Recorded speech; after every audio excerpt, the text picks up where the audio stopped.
Hello friends, welcome to Latha's cook book. இன்றைக்கி தெரிஞ்சுக்கலாமா பகுதியில் இன்றைக்கி எதை பற்றி பார்க்க போகிறோன்னா சிவனை பற்றி தான். ஏன் சிவன் திங்கட்கிழமைன்னா அவருக்கு ரொம்ப விசேஷம். சோமவாரம் விரதம் எவ்வளவோ பேர் இருக்காங்க. சோமவாரத்துக்கும் சிவனுக்கும் என்ன தொடர்பு இது பார்க்கலாமா?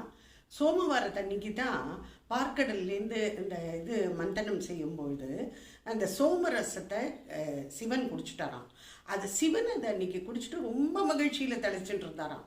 அன்னைக்கு அவர் பக்தர்கள் என்ன வரம் கேட்டாலும் மகிழ்ச்சியில் அப்படியே கொடுத்துருவாராம், உடனே கொடுத்துருவாராம். அதனால தான் இந்த சோமவாரத்தன்னைக்கு சிவனை எல்லாரும் துதிக்கிறதுக்கு காரணம் இல்லை, ஒரு காரணமாக இதை சொல்லப்படுறது.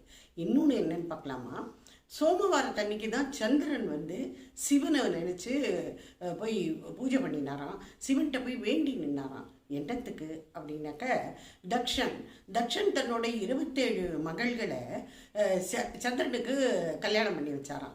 அதில் சந்திரன் என்ன பண்ணினாரான்னா ரோஹிணிகிட்ட மாத்திரம்தான் ஆசையாக இருந்தாராம். மற்ற மகள்களெல்லாம் புறக்கணிச்சுட்டாராம், இக்னோர் பண்ணிட்டார்.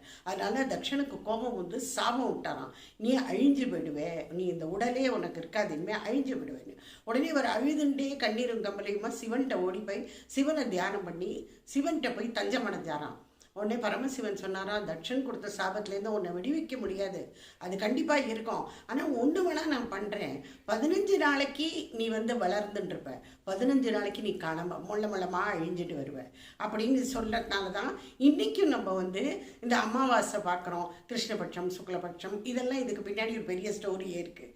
அது சொன்னதோட மட்டும் இல்லாமல் பரமசிவன் தன்னோட தலையிலே சிரசில் தாரணம் பண்ணிட்டு இருக்கார் பிறை சந்திரனுக்கு. ஸோ அதனால சோமவாரத்தன்னைக்கு சிவனையும் பூஜிச்சு சந்திரனையும் அதனால தான் எல்லாருமே நினைக்கிறாங்க அப்படின்னு சொல்கிறாங்க. ரெண்டுமே குளிர்ச்சி தரக்கூடியது அப்படின்னுட்டு. ஸோ இந்த தகவல் எப்படி இருந்தது?